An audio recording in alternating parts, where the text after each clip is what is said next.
Yes, ভাই হ্যাঁ ভাই দেখে দাও একটু কি হয়েছে? দেখে এখানে টাইলসটা গ্যাপটা হলো আর বুঝলে হ্যাঁ এখানে কলটা লাগাবো কেমনে এই যেটা যে ফাঁক থাকবে ফাঁকটা আমরা মারবো কিভাবে?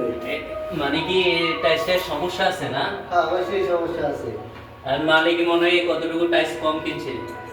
তো সেটাই তো বোঝা যায় হ্যাঁ কারণ আমাদের কলের পয়েন্ট মালিকের এই যে এখানে কতটুকু টাইস সম্ভবত মালিক কল কিনছে, চাই কলটা লাগান কম কিনছে, দেখি কলটা লাগান তো ভাই।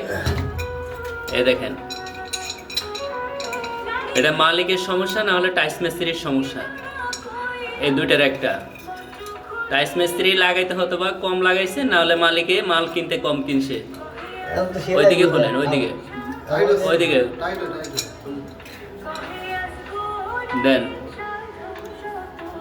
আর এই ঘাটতিটা পূরণ করবেন কিভাবে?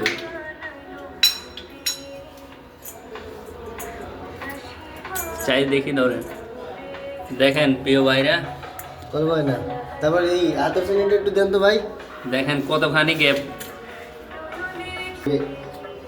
যে গ্যাপটা থাকবে এই গ্যাপটা তো দেখি বাটিটা ধরেন তো একবারে পুরো ওয়ালের সঙ্গে মিলান।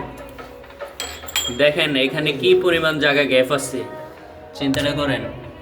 আসলে তো সাধারণত কলের বাটিতে এত বড় হয় না, কলের বাটি নির্দিষ্ট একটা মাপ মতো হয়। আর আপনার টাইস মিস্ত্রি সম্ভবত বেশি কাইটা ফেলাইছে, নাহলে মালিকে মাল কম কিনছে, এই দুইটার একটা ফল্ট হবে, নাহলে কাজটা এরকম হওয়ার কথা ছিল না। এখন তো মালিকের